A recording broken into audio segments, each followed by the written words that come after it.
Hello everyone, and welcome back to the Tent of Abraham.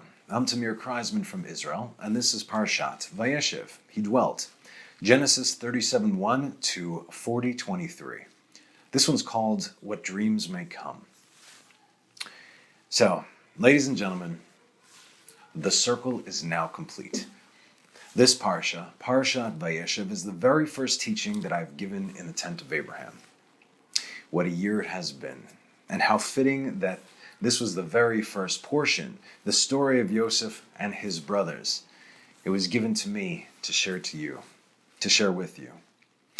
So, if you'd like, you can check out last year's teaching. I focus primarily on the aspect of why Messiah, son of Joseph, is modeled after Joseph, son of Jacob. And this time around, I'm going to give you an extra layer of spiritual goodness. We're going to go a whole lot deeper in a different way.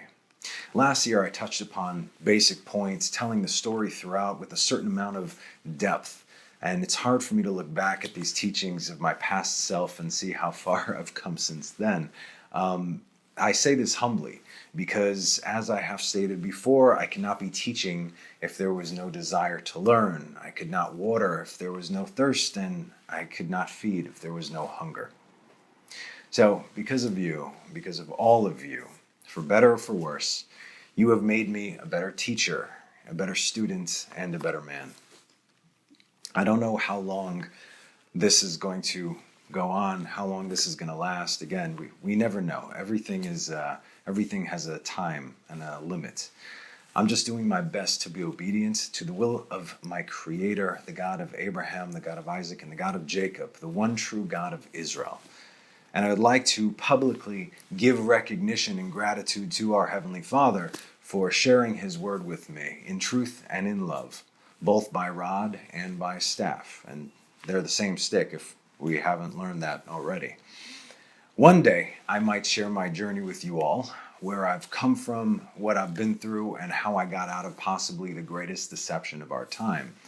That's why I feel that it's my responsibility to teach the truth, so help me God. Now, again, not with an agenda, but just for the sake of the truth. I think I stated this in the very, very beginning. You see, I'm not that prideful to think that I can ever tell anyone what to do. I can only point you in the right direction. And many of you know this who've come and asked me questions. What do I this? What do I that? And I said, well, it says this and it says that. That's it. But you have to understand, I'm on a journey as well. And I have many shortcomings, just like everybody else. It's a struggle for me. Now, the reason I say this is because there is a weight that I carry upon myself by doing this. I put myself out there every single week. I never know where it's going to go. And my only hope and my prayer is that I can help guide even one soul back to where it belongs in the smallest of ways. I've spoken to so many of you via email, phone, video calls, or even in person when you came to visit Israel. I'd also like to apologize to all those who I've not had the chance to meet in person while you were here in Israel, to all the emails and the questions that I have yet to answer, to all the inquiries that take me so much time to get to. I ask for your forgiveness. Sincerely, I do. I wish I could do this full time, but I work during the day, and so this is what I do at night. That's why my time is so limited, but I don't want you to think that because I haven't answered that I don't care. I can't stress enough the importance and the value of even one soul. We've learned about it. And each and every one of you, whether you like me or dislike me, I love you because I know who made you. So if you got beef with me, if we got beef, let it be squashed. If we have a misunderstanding, let us pray for clarity. It's time to move on. It's time to move up. Walk with me in the meantime, because our time is very limited. Let's see where this goes. And on that note, I'd like to thank you all with every fiber of my being for taking part in the Tent of Abraham. I am not the tent. I am Avraham Tamir Kreisman. But we, all of us, we are the Tent of Abraham. And all are most certainly welcome. Now, without further ado, let us begin. Jacob dwelt in the land of his fathers sojourning. in the land of Canaan. Vayeshev Yaakov be'eretz megurei aviv be'eretz Canaan. Now, although this parsha focuses in a big way on Joseph, God is showing us in his word his continuity. That's why it begins with Jacob, present, and mentions his father, past. And in the next verse, it will mention Joseph, future. And what is the significance of this lineage? This is the line of tzaddikim, the righteous by whose merit the world stands. Tzaddik yesod olam. Now, we've already seen how the second account of creation was made for and designed according to Abraham, back in Genesis 2. Then we see how the blessings were transferred from Abraham to Isaac, not only by the promise of continuity of his seed, but by the binding of Isaac to his father Abraham, who is bound to God, just like links in a chain, right? It all started with Abraham. God swore to Abraham. Abraham then begot Isaac, and because of the sacrifice, Isaac now clung to Abraham, as Jacob went to Isaac, and now Joseph to Jacob. So in other words, you have to go back to that chain to get to God. So we've discussed this before. The way for you to get to the truth is to actually tug on that chain and see what shakes. As you keep pulling on it, more and more things will be revealed. Now, it might shock many of you when you get to the point of origin, wherever it is that you're coming from, that it's not Abraham that you're actually connected to. It's not God, but just, another guy, another man here on earth who deceives you. And then go and see who he's tied to, and so on and so forth. This is the only way. God showed us that the continuity was with Isaac because Isaac was a mirror image of Abraham. He looked just like him. Just like we see that Jacob and Joseph were mirror images of each other as well. These two pairs, father and son, they were bound to one another. So the verse mentions Jacob, but not Isaac by name. Jacob was a hybrid of the best parts of Abraham and the best parts of Isaac, thereby making something completely new, and this is known as tiferet, glory. The reason this is brought to us in this manner is to show us that as long as the righteous dwell in this world, judgment cannot be handed down upon it. And the origin of this principle is none other than Moshe Rabbeinu, Moses. David clearly states this in Psalms 106:23. He says, "Vayomer lashmidam lule Moshe bechiro amad beferetz lefanav lehashiv chamato mehashchit." He intended to destroy them, and would have, were it not that Moses, his chosen one, stood before him in the breach to return his wrath from destroying. And it's because the righteous stand between God and his people when the hammer is about to drop that they are slated to suffer for the sake of the world. Because if there is no Israel, the world would never have existed to begin with. Just remember the first and last words in the Torah in the 5 books of Moses. Bereshit is the first word and Israel is the last word. Bereshit Israel. At first there was Israel. That's the culmination of the Torah. This is why the world was created. This is why you are breathing today. And that's what the nations will never understand. And that's why they will perish because of how they treated God's firstborn son. Don't argue with me. Exodus 4:22. And you shall say to Pharaoh, so said the Lord, my firstborn son is Israel. So I humbly come before you to ask, can you let go of your pride and get with this program? It's not about who's right or who's wrong. It's really about the truth. The truth is not a matter of opinion. The truth is a matter of fact, is it not? Keep pulling on that chain and don't ever stop. So at the end of the day, the righteous are taken away, so the evil men will not have to befall them. As it is said in Isaiah 57:1, the righteous man has perished, but no one takes it to heart, and men of kindness are taken away, with no one understanding that because of the evil, the righteous man has been taken away. Incidentally, this particular verse was in fact written about Moses when he passed. Now, if you missed that one, you should check out Parashat Vayeshev. It's about the last hour of the life of Moses and the hour after his death. Personally, for me, it's one of my favorite subjects that I've had the privilege of learning and teaching you. It also might have, it'll give you a bit better perspective as to who is righteous and what is the burden that all the righteous carry. The lives that they live are not fun by any means. Not in this world anyway. But guess what? They choose it. In fact, we all choose the lives that we are to live before we enter into this world. David said in Psalm 34, "The Lord is near to the brokenhearted, and he saves those of crushed spirit. Many evils befall the righteous, but the Lord saves him from them all."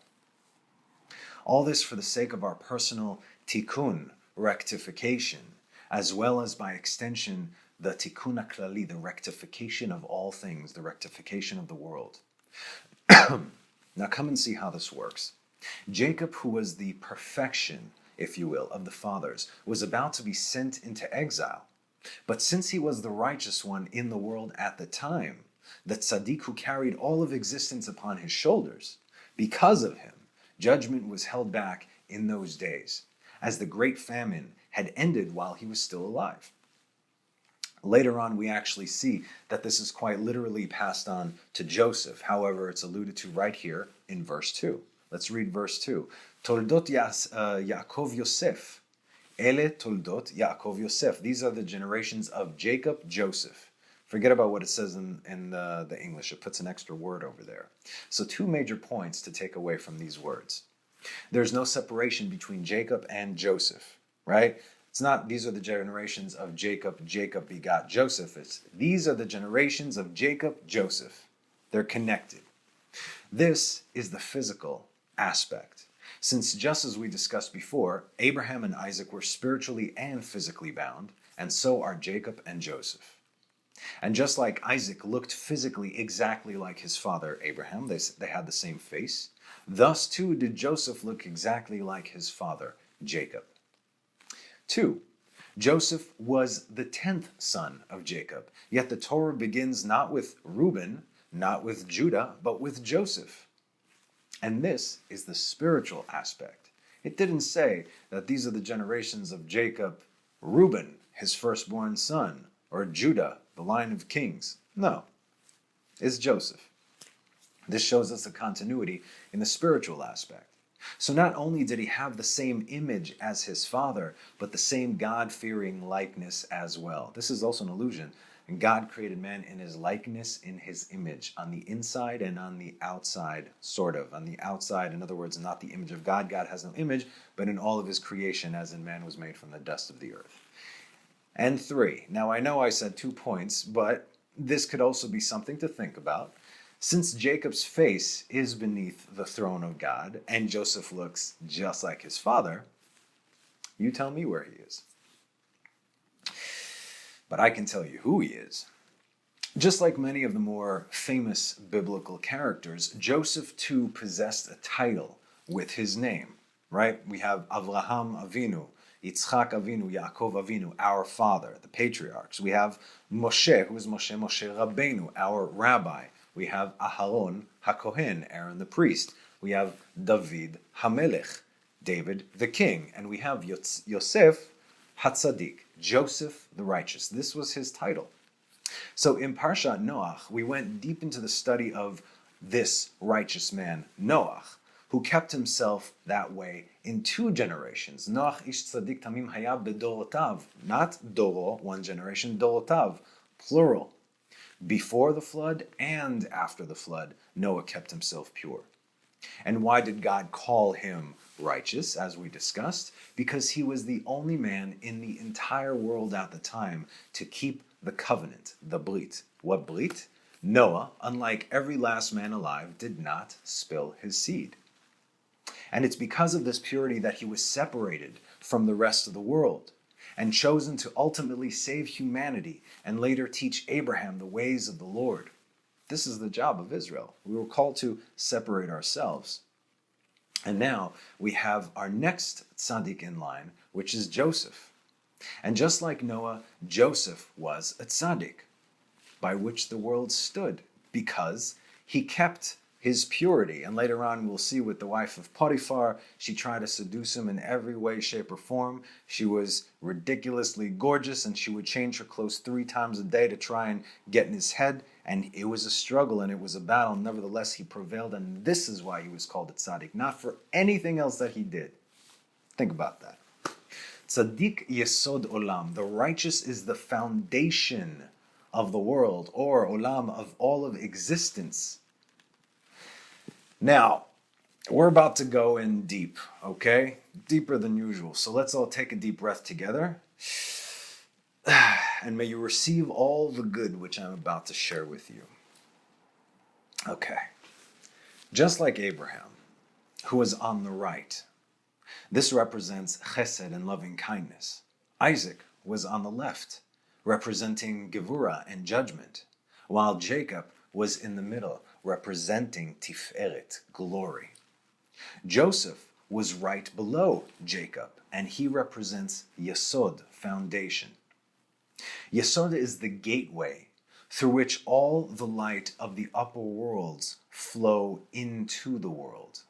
The patriarchs represent the supernal realm, while Joseph is the conduit, the funnel through which the sacred light emerges into the physical reality. Okay? Look at me. It's like a diamond of sorts. So we have Abraham over here, we have Isaac over here, we have Jacob over here, and directly below Jacob is Joseph. And this is what I'm talking about. Yesod. And where is the Yesod? That's right, the Brit Milah, the circumcision. That is why the circumcision is done there. Why? Because we bring life into the world, and it's all about the continuity. What I cannot fulfill, my children do. What Abraham could not fulfill, Isaac did, and then Jacob, who was the perfection. Once that foundation was laid, then we have Yosef. Yosef is now the conduit of all God's goodness into this world, where the heavenly power of the three is concentrated through Joseph and then into the world. Furthermore, an allusion to this is light. The verse says that Joseph was 17 years old, right? 17 is the numerical value of the word tov, which is good. As in, and God saw the light that it was good, and God separated between the light and between the darkness. Vayera Elohim et ha'or ki tov. Vayavdel Elohim ben ha'or uben ha'choshech. And this is what it is right now in Joseph. This is a next level right here. And that spiritual connection that we discussed earlier between Jacob and between Joseph, God is telling us right here that he is 17. Why? To show us now that he is receiving what he is supposed to receive, as he is directly tapped into the power of Jacob. And now that Joseph has come of age, so to speak, this particular age specifically for Joseph, he can receive the never-ending living waters of the river that flows from the Garden of Eden, because that river comes from the Yesod itself. He is now a conduit because of that. Because of Joseph, the entire world will be blessed, which later on we will see in the story. And so just like every soul that enters into this world, we choose our families. That's right. We choose our own families. We choose who our parents are going to be and who our siblings are going to be and who our children are going to be. And they choose us. All the souls in the heavenly realm. We also choose what kind of lives we are going to live. That's why the righteous are so few. Because the path of the righteous is that of great difficulty. But that's also why the reward of the righteous is greater than anyone else's. The righteous never live for themselves. That's also what makes them righteous. But they choose to take the suffering of the world upon their shoulders, and because of this, they work very closely with God. These are people with an immensely powerful spirit who know this world, but it's just a pinprick in the grand scheme of things. It's just a blip in time. They are the ones who God is near to, for they have a broken heart. And the righteous are the tourists of this world. So now that Joseph's time has finally come, immediately things began to move. Such are the ways of the Lord. When it's time, it's time. When it happens, it happens. When that time came for them to leave Egypt, because the prophecy that God gave Abraham was up on that Erev Pesach, you see what happened. This is why we eat matzot, because now's the time. Now's the time. It has to be done quickly. Everything happens right now. These are the generations of Jacob. Joseph was 17 years old. Being a shepherd, he was with his brothers with their flocks. Yeah, I'm just going to read the Hebrew because the English is horrendous over here. Ele toldot Yaakov Yosef ben 17 shana haya ro'e et echav בצאן, והוא נער את בני בלהה ואת בני זלפה, נשי אביו, והבא יוסף את דיבתם רעה אל אביהם. So again, you miss this completely in English, but the Hebrew says, Haya ro'e et echav. He was shepherding his brothers. That's how we know that he's ready. Now furthermore, it says, Vehu na'ar, and he was a lad. And we also know that Nar is an allusion towards Mashiach, who is called by the same title. As we see the same thing with Rivka, Jacob's mother, where she was called a Na'ara, but it was spelt the same as Na'ar, Nun Ein Resh, and she commanded the water. Also an allusion towards Mashiach, as was Joshua, who is also another messianic figure. He was also called a Na'ar, and so on and so forth. Now it also specifically says that he was not with the sons of Leah, but rather the sons of Bilhah and Zilpah. And Joseph brought evil tales about them to their father. Now, did Joseph speak Lashon Hara about his brothers? No, he did not. These were the sons of Jacob, who carried his name, and they were not behaving like the sons of the king. And besides, Joseph spoke truth. And furthermore, we know this from the next verse. You see, Joseph knew the difference between good and evil, between right and wrong, because he was a Na'al. And it was because he knew the difference and did the right thing, verse 3, and Israel loved Joseph more than all his sons. Ve'Yisrael ahav et Yosef mikol banav. Where did Jacob go? Jacob is now called Israel, and Israel signifies the spirit. And that's why we're going to see a back and forth between Israel and Jacob until the end of the book of Genesis, until the death of Jacob or Israel. And it's also an allusion to whenever he's called Israel, we know it's in the spirit. Whenever he's called Jacob, we know that that spirit is removed from him at that point in time. And so if the high-flying Jacob, now Israel, can see that what he did was good, he had every reason to favor him. Now this is much like Solomon in 1 Kings 3. And now, O Lord my God, you have made your servant king instead of my father David, and I am but a little child. Va'anochi na'ar katan. This is what Solomon is saying. I'm a na'ar. Same allusion, right? And your servant is in the midst of your people, which you have chosen, a great people that cannot be numbered nor counted for multitude. See, it's really funny that we keep seeing them say that a number that cannot be counted, yet we are the smallest nation in the history of the world, right? But that's because it's not necessarily about numbers, about the physical bodies, but about the value, as we discussed, which is really infinite. Give therefore your servant an understanding heart to judge your people, that I may discern between good and between evil. For who is able to judge this, your great people? It says lev shomea. It actually says a hearing heart. Not an understanding heart, but a hearing heart. Lishpot et amcha, to judge your people. Lavin ben tov velera, to understand between good and evil. Because who can judge these mighty people? This is amazing if you think about it. You have Joseph, son of Joseph, and Solomon, son of David. And just like Solomon, Joseph too would later become king. And God did give him an understanding heart, a hearing heart, to judge his people, the brothers, because he has already shown that he can discern between good and between evil. Now stay with me, because we're going even deeper. In this story, let's leave the simple to the simple, okay?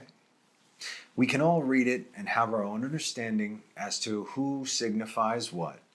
But what I want to show you, these are things that you cannot see on your own, okay? Because the English won't help you out there. So again, deep breath, ready to receive. Breathe with me, it'll do you good. Here we go.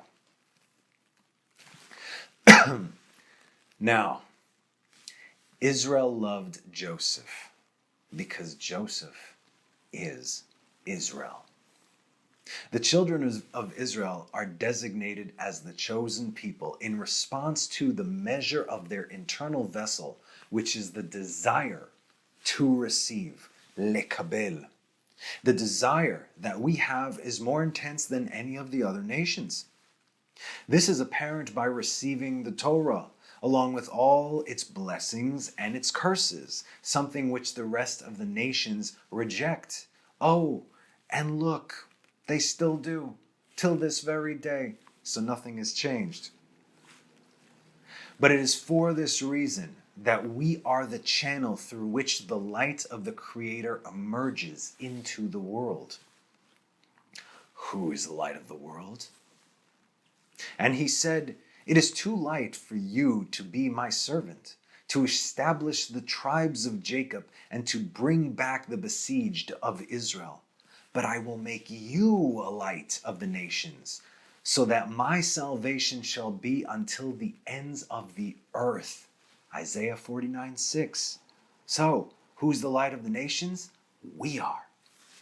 When the desire to receive is directed towards the self alone, I want to know this for the sake of knowledge, as in like the tree of knowledge of good and evil, just for me, there's a lack of light in the world. And this instigates negative repercussions from the nations, which can manifest as anti-Semitism.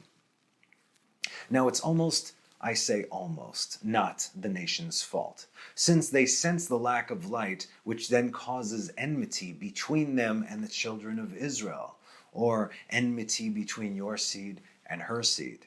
Get it? And what do we get as a result? Exile, a separation from the land, from the mitzvot, from the Torah, from God himself. Look at the kingdom of Israel during the days of Solomon, when Jerusalem was built and the holy temple stood as a beacon of light to the entire world. Since that time of the first temple, the world had never prospered so. During Solomon's reign, with Israel sitting up on high, it was the closest time to Acharit Hayamim, the latter days, that we've ever had. Oh, if the nations had but a clue how it would benefit them to support Israel and to help build Jerusalem. Because back then, that's exactly what happened. The nations came from all around the world and helped build the Temple of Solomon. But there's the atrocity sitting on top of God's holy place right now. Most likely until the end, but hey, here's hoping, right? And so, we have personal exiles, spiritual exiles, and actual physical exiles. For instance, although we may physically today be sitting in the land of Israel, we are still under the Roman exile, under Edom. How do we know this? Where's the temple? Look what's up there. That's what this is. So it's not only about the physical, it's about the spiritual, but we don't even have the physical. Because what is Israel without Jerusalem? What is Jerusalem without Temple Mount? And what is Temple Mount without the Holy of Holies? That's the spot. That's the makom, right? That is the gateway to heaven. When the physical and the spiritual are all aligned, that's when things happen. It's like an electrical circuit, right? All the good intentions in the world aren't going to get the job done if you don't plug this into this. Let there be light. It's also important to note that the exile is a direct effect of our failure to do our jobs. What is our job, right? Which is to direct our true desires towards positive and sharing causes, i.e., the light unto the nations. The spiritual implications are such that if we do what we are called to do, and I mean all of us, We can actually hasten both our personal redemption as well as the final redemption to the entire world. Israel loved Joseph just like God loves Israel. That's why we get this, Isaiah 26. As a pregnant woman comes near to give birth, she shudders, she screams in her pangs. So are we because of you, O Lord. We conceived, we shuddered, as though we bore wind. We wreak no salvation in the land, neither do the inhabitants of the world fall. May your dead live. My corpses shall rise. Awaken and sing. You who dwell in the dust, this is God speaking. You who dwell in the dust, for a dew of lights is your dew. And to the earth you shall cast the slackers, although the Hebrew says rephaim. Go, my people, come into your chambers and close the door about you. Hide, but for a moment, until the wrath passes. Lech ami, bo bechadrecha, usgor delatecha. Be'adcha, for you, chave kimat rega, ad ya'avor za'am, rage, until the rage passes. For behold, the Lord comes forth from his place to visit the iniquity of the dwellers of the land upon him. And the land shall reveal its blood, and it shall no longer conceal its slain ones. We're called to be separated from the nations by God himself, right? We can all agree upon this. We were called to be a nation of Pharisees. What is Pharisee? Pharisee literally means lifrosh, to pull away, to draw away. Draw away from who? The rest of the nations. Draw near to who? Abba. And it's because God loves us more than our brothers, i.e. our fellow man, and clearly shows favor to us that the rest of the world hates us for it. How is this apparent? Look at how small we are. There are about 15 million Jews in the world today, compared to over 2 billion Christians and over 1 billion Muslims. That's 3 billion very angry and very bitter Ishmael and Esav, who have held a grudge now for about, 3,800 years? That's a long time to hold a grudge. And his brothers saw that their father loved him more than his brothers, so they hated him, and they could not speak with him peacefully. Boy, this is telling. Are the Arabs interested in peace with Israel? The answer is no, absolutely not. Because if the Arabs laid down their arms, and this is a famous quote, there would be peace. But if Israel lays down her arms, there would be no Israel. Are the Christians interested in peace with Israel? No, of course not. Because as far as Christianity goes, God went back on his word, and Israel are no longer Israel. But they're the new Israel. That's right. God apparently goes back on his promises according to Christianity. And over 2 billion people just kind of go with that. This is one of those bang your head against the wall moments. I mean, there's so many of these moments to choose from in Christianity. You have to laugh because otherwise it's just so sad it's downright depressing.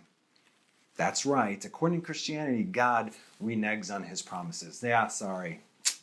No, I had no idea what would happen. Not everything is planned out. Not everything is my will. Right, okay, no problem. See, this in Ishmael and in Esav, it's all in the DNA.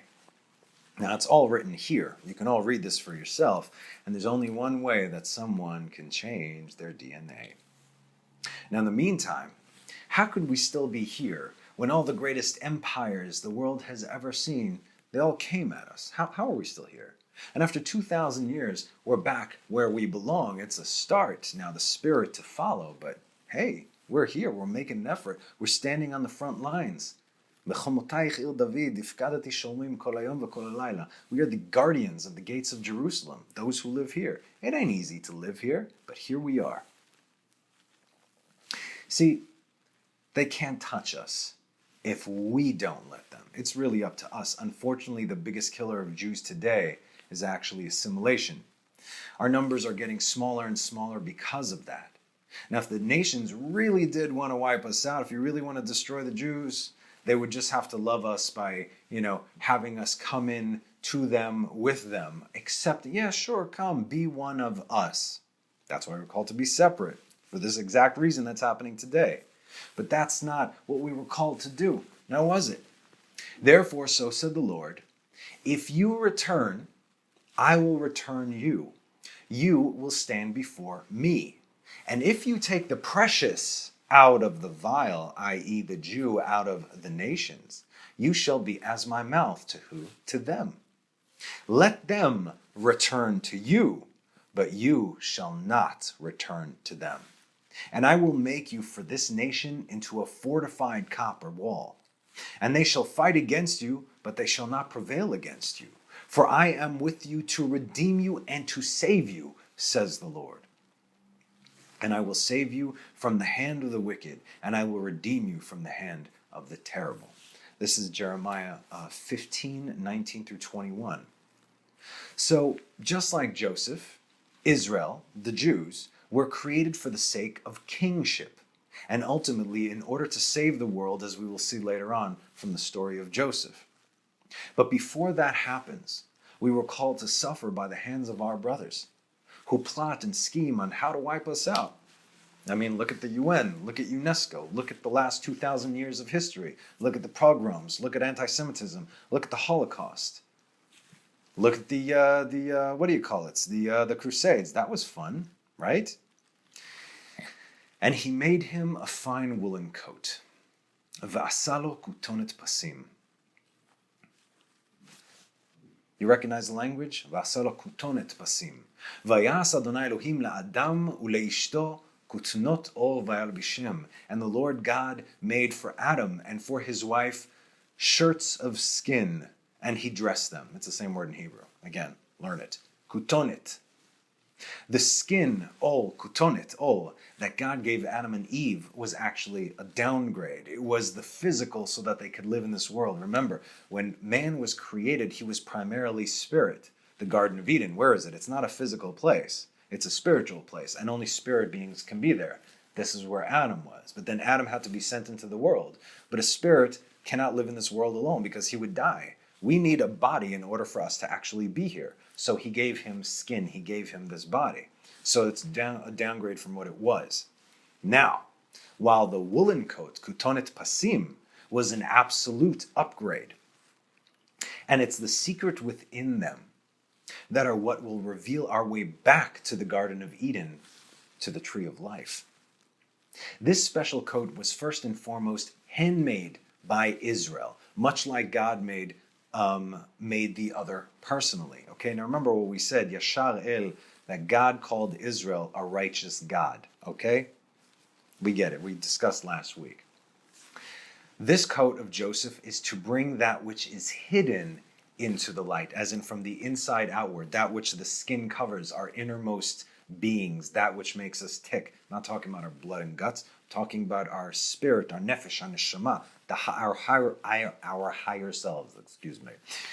There was a special sequence of the 22 letters of the Hebrew alphabet, which is what the universe is essentially made up of, as well as specific color sequences to call upon the tree of life. It's all letters and numbers and colors and sounds.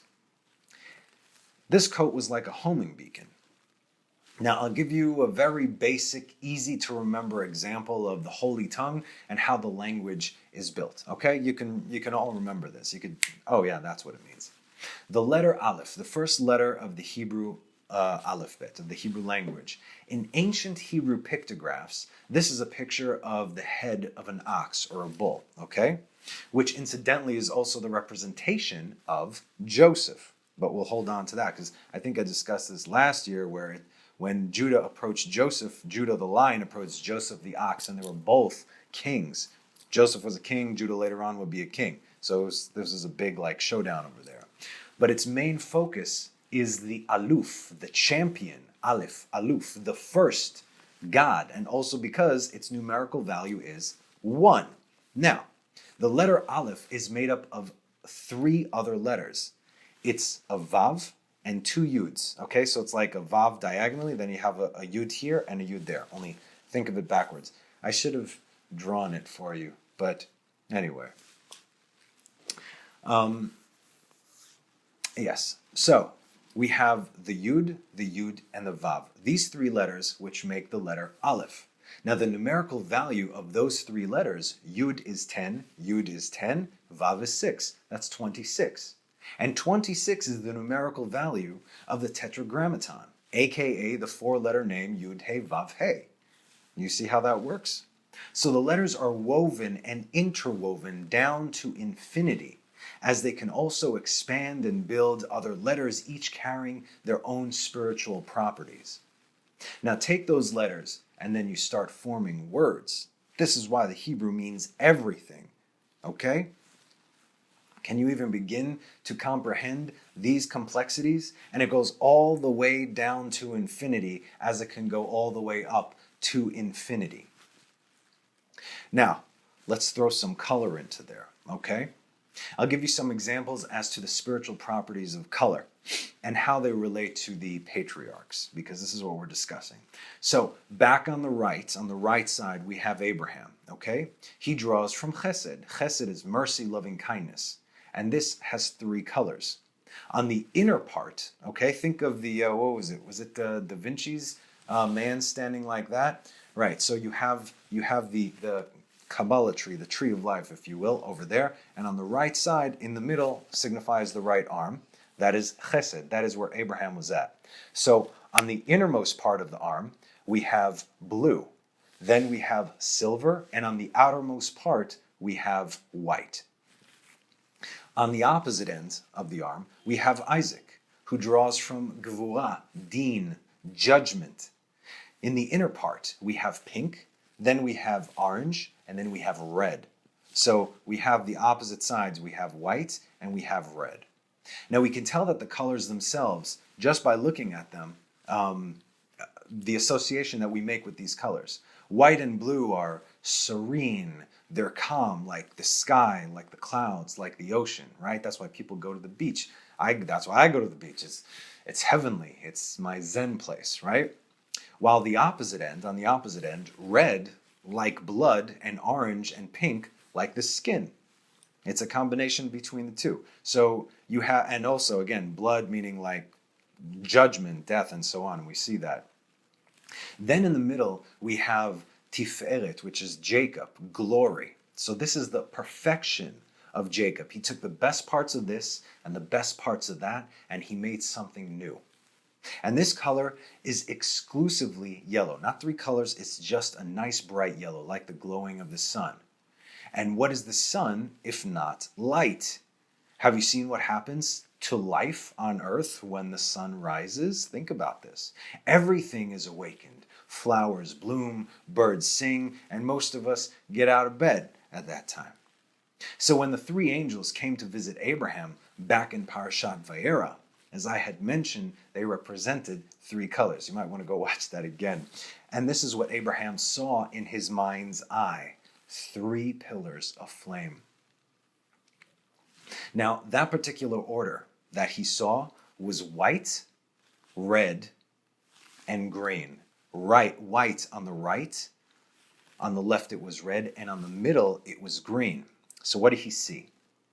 We know that Michael, the archangel, was white because he came with mercy and loving kindness to give news and blessing of a son, represented by white.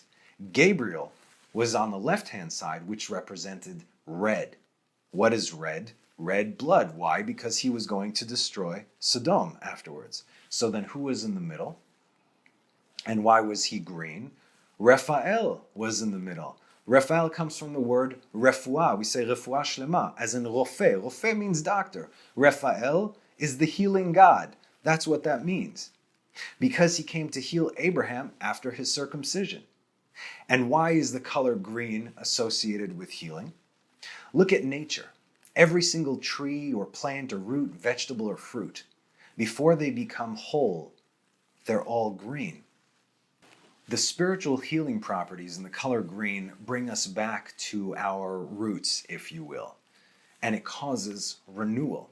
That's why people that are sick are encouraged to go out to nature and absorb the colors and all its energy. Or even if you're sick, right? You have a physical ailment, even if you envision the color green, it has healing properties, even in your mind. So obviously it helps to look at it. Oh, and by the way, there is an aleph up there on the Luchot Abrit. So it's sort of like it. So you see the line going down the middle, it's all the way on the top over there, and you have the yud on the top and the yud on the bottom. So there's your 26 right there. That should explain that. Anyway, let's move on. In the higher realms, going back to the colors, in the higher realms, everything has everything else in it, just like the letters do, meaning all the sfirot have all the sfirot in them, and it keeps on going down till infinity. And they also cross over. There's combinations of everything. This is the fabric of the universe. That's why there are specific laws that the universe is governed by, that God created all things. So, as in, what else can we explain? Did you know that sound, for instance, sound has color, sound has feel, sound has taste, and sound has smell? Not in this reality, but in that one. And color has sound and taste and feel and smell and so on and so forth. And when our patriarchs tapped into the 7 lower counts of creation, also known to them as El Shaddai, they lived a multi-dimensional life in a multi-dimensional world. They saw things that we did not see. They could comprehend things that people can't even begin to grasp today. So this is what we're attempting to learn, what it is sort of that he saw. Comprehension and, Havana, understanding. That's if you're fortunate enough. So all I could really do is hope that you understand what I'm saying and that you're not lost at this point. I'm speaking very slowly if you haven't noticed. I know, but I told you, down the rabbit hole we go. Now this whole thing gives some new insight into this story, breaking the common simplistic narrative. Jacob did this, Joseph did that, the brothers did whatever. Okay, we get it, fine. But here are some new eyes for you. Do you see? Can you see? Do you want to see? Now, just like everything is significant, and the fact that every letter has such tremendous power, we have to be extremely careful as who we say what to. This is where discernment comes into play. And let me tell you, it's something we need to be praying for all the time, especially with all the deception that there is out there, all the noise. Now, again, trust me, I know firsthand. I'm coming out of that. That's why I'm doing this right now. So why am I saying this? Because, and Joseph dreamed a dream and told his brothers, and they continued to hate him. That's why. Why is this verse so telling of things to come? Now pay attention, because we all dream dreams. And often, we don't know how to interpret them, if we should interpret them, or who to seek help from in order to interpret them. Now, Rabbi Chia discusses dreams as a form of divine revelation, situated beneath prophecy and beneath vision in the hierarchy of revelatory experiences. Dreams comprise a mixture of truth and falsehood and serve as a warning to the dreamer. Now, once given, the interpretation of a dream can influence both its meaning and its fulfillment.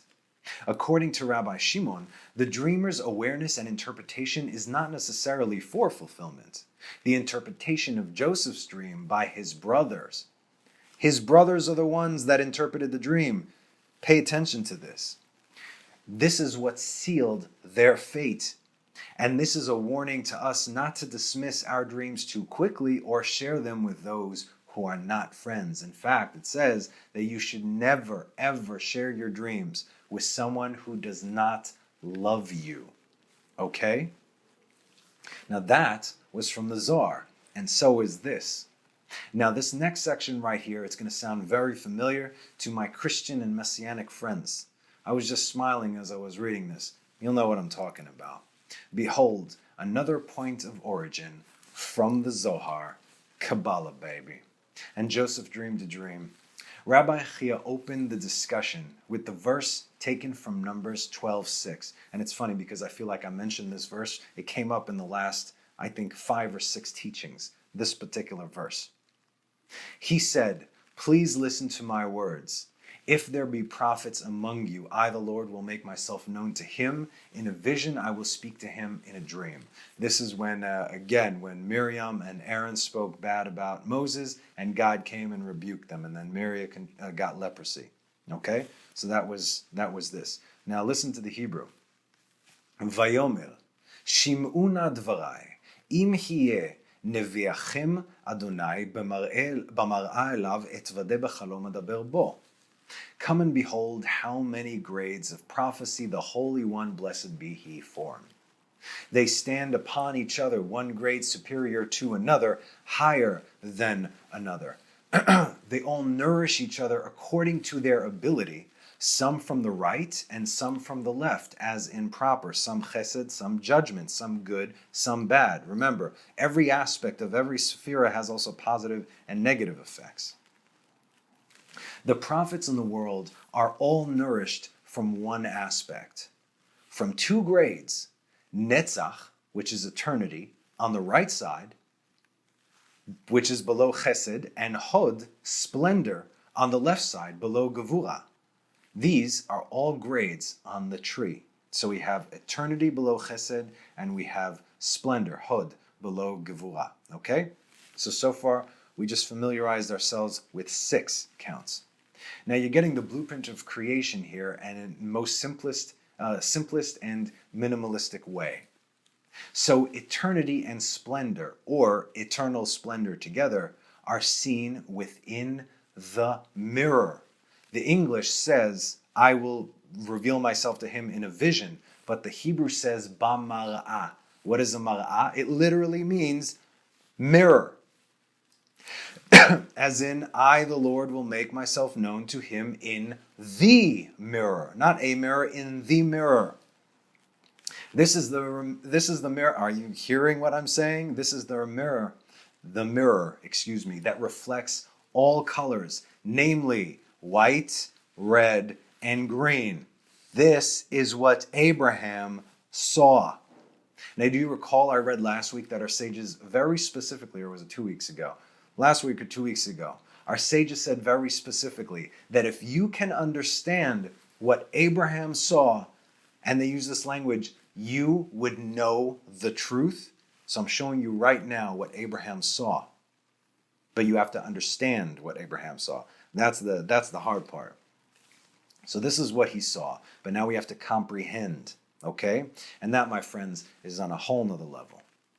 The Zohar continues. These 3 colors represent the 3 columns of Zeir Anpin. Now, stay with me, focus.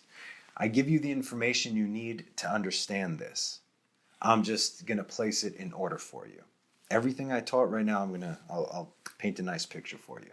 Zeir Anpin are the 6 sephirot that we have mentioned so far.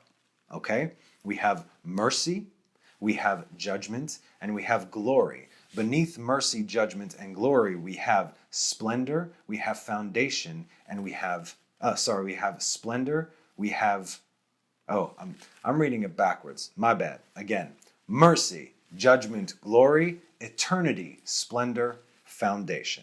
Okay? So it's 1, 2, 3, 1, 2, 3. So we have Tiferet Yaakov, drawing from Chesed Abraham and from the Gevurah of Isaac. It's the concentration point in Jacob. That is being funneled through Yosef, which is the Yesod directly under Jacob, the foundation of Joseph, who is then met with eternal and splendor from either side right below them. So he's basically getting it all. And do you know what, my friends, this is called? This is called a dull mirror, or a dim mirror. For now we see in a mirror darkly, anyone? See what I'm saying? This is Kabbalah. I told you the dude was a Kabbalist, like all things, okay? Find the point of origin before running out and starting a new religion, please.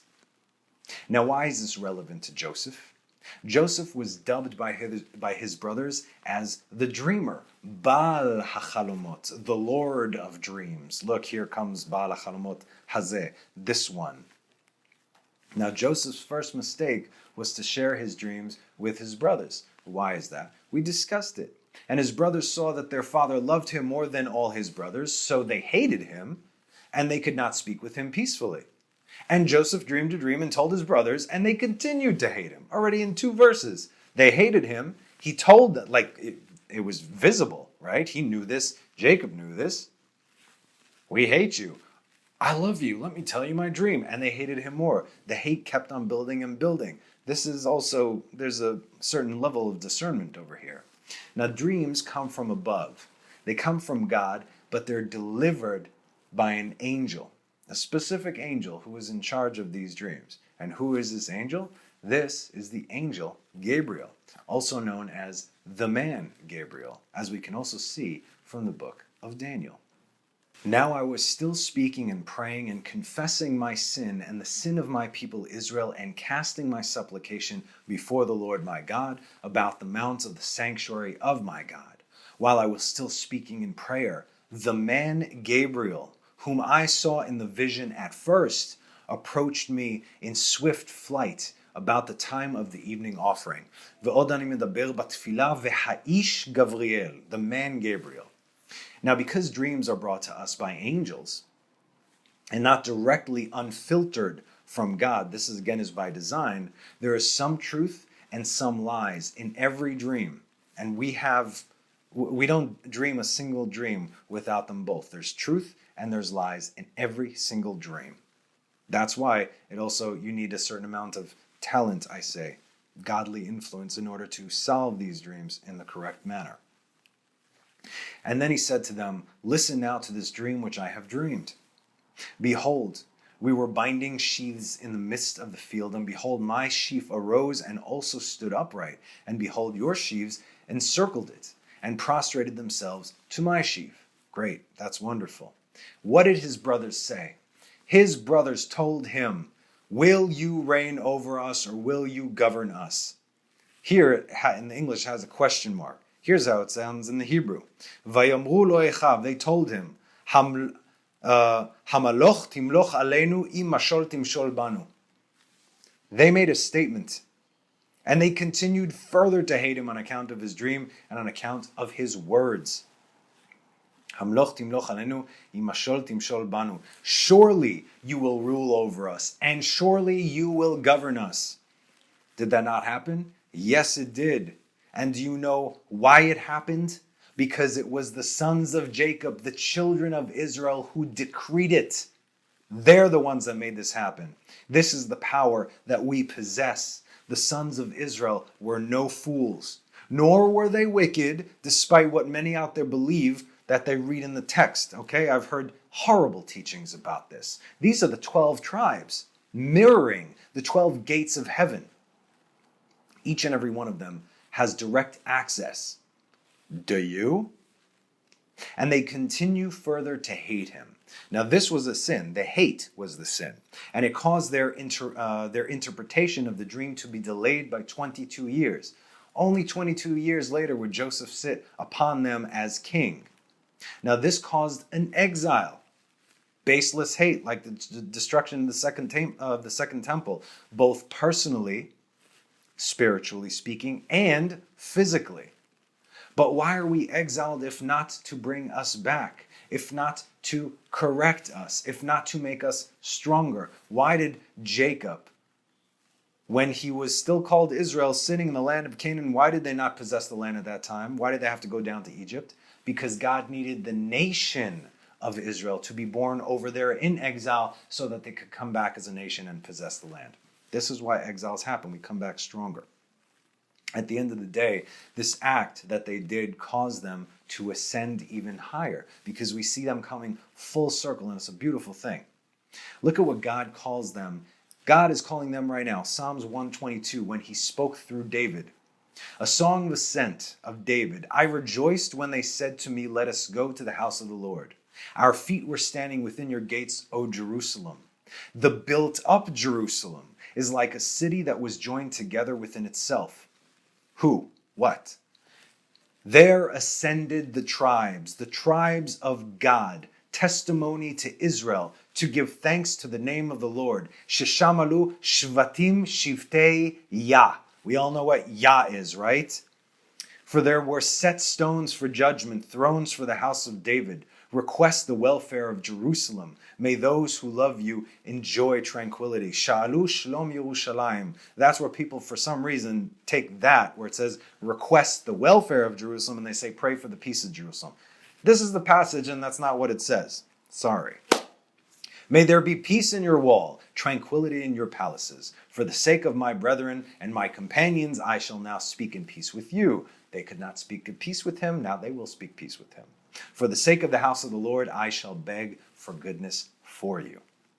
Did Jacob not know what was going to happen? Did he not see the things that were to come? Of course he did. Because, last I checked, we're talking about the spiritual elevation of Israel here, right? And Israel loved him more than the rest of his sons. So his brothers envied him, but his father awaited the matter. Now it says over here, Va'aviv shamar et hadavar, literally translated, and his father kept the word. He knew what was up. He knew what had to take place. He just did not know how. And that's why he did not sense danger. And his brothers went to pasture the fields, to pasture their father's flock in Shechem. Vayelchu echav lirot et tzon avihem b'Shechem. Now our sages say that the word et, aleph taf, in this passage, which has no translation in any other language, is written with dots over it, like crown, which represents the Shekhinah, another spiritual representation of the Spirit of God. Everything comes back to the translation, it's the glory of God. The Shekhinah is also the glory of God. Splendor. I can't really, there's so many words that can explain the Shekhinah, God's presence. Yeah, okay. Meaning that when his brothers were together, God was dwelling in them, with them. Just like the Shekhinah dwells, it says, Vasuli Migdash, Veshachanti Betocham, they shall build for me a temple and I shall dwell inside them. The Mishkan is where the Shekhinah dwelt. So right now, with the 10 sons of Jacob, the Shekhinah is right there with them.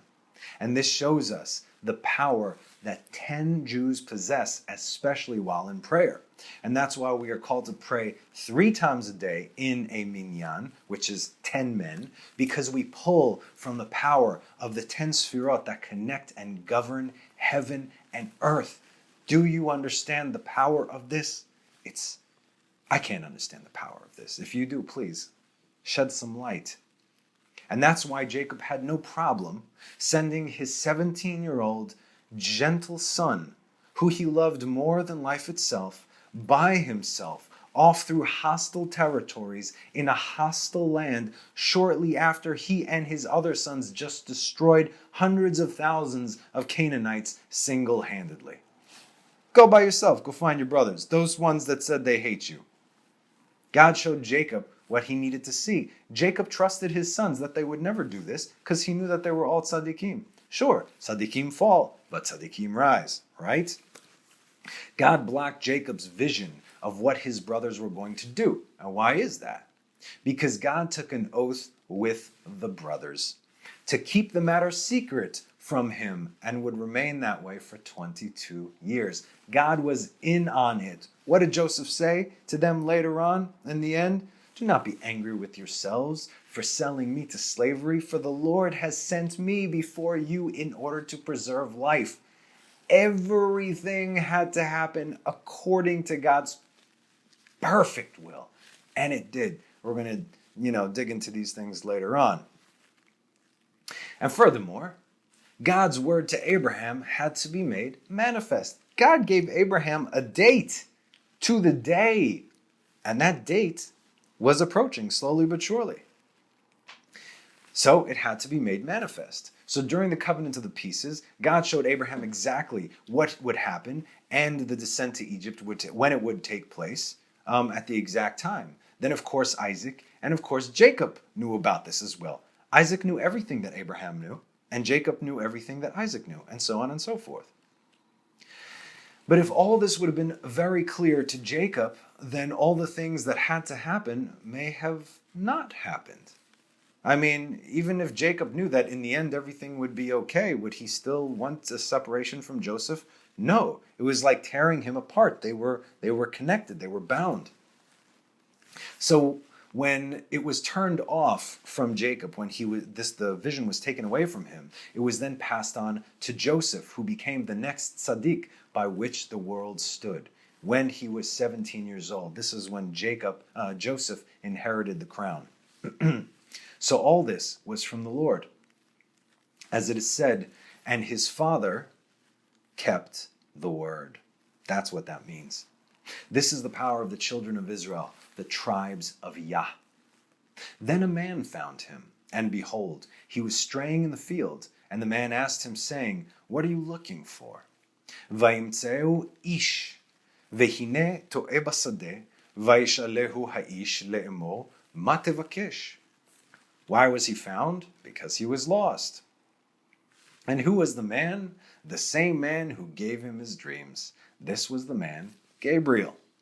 Now, Gabriel did not ask him what he was looking for, as the English states, but rather, what is his wish? Ma tevakesh. Vakesh is bakasha. Ask. What do you ask? What do you desire? What is your wish? He was like a genie. Only better than a genie. And what is the wish of Joseph, who carries the name of Israel, the responsibility of Israel, who is now the righteous one, who upon whose shoulders the world stands, who is the funnel to which the heavenly blessing enters into the world? What is his wish? And he said, I'm looking for my brothers. Tell me now, where are they pasturing? Vayomer et achai anochi mevakesh. I ask for my brothers.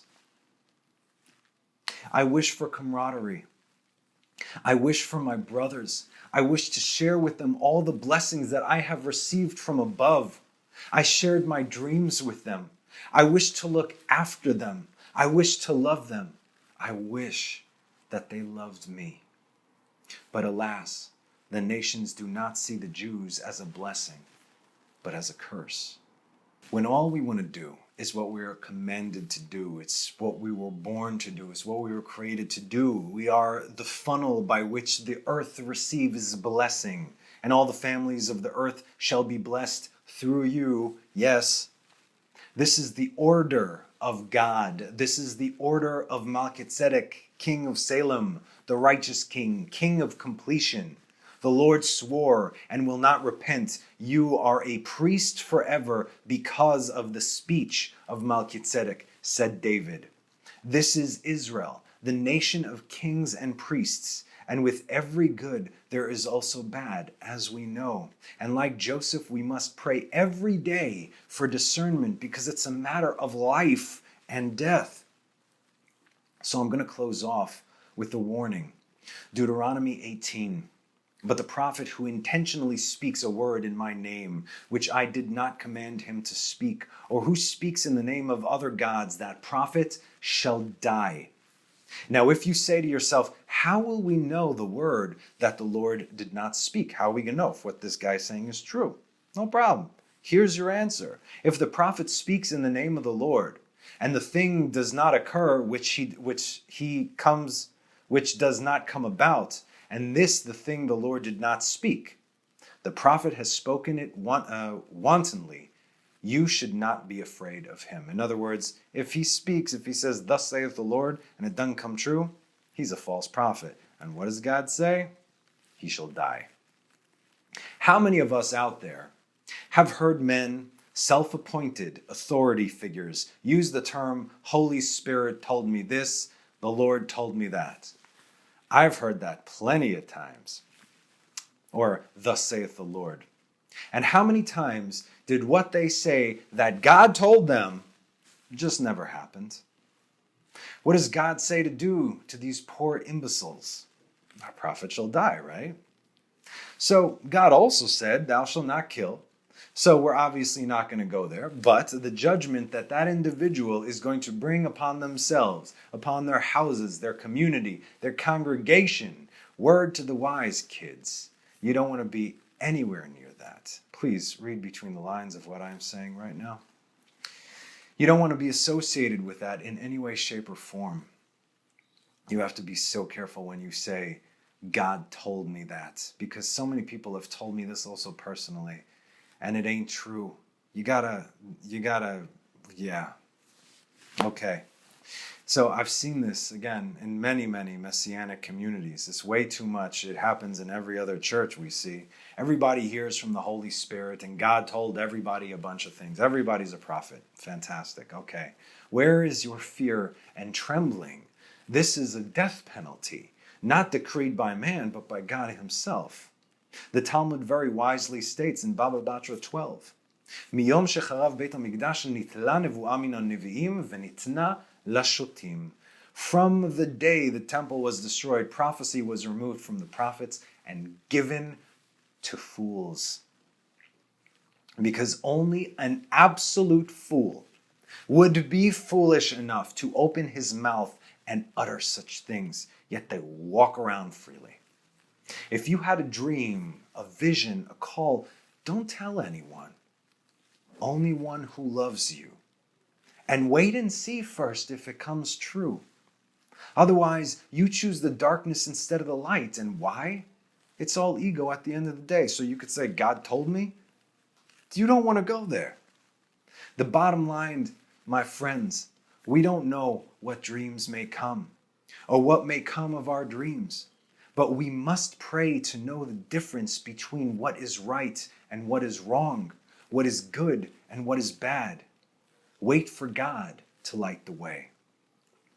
Being still while chaos ensues is an action within itself. It's the hardest thing to do. We all want to scramble, but wait.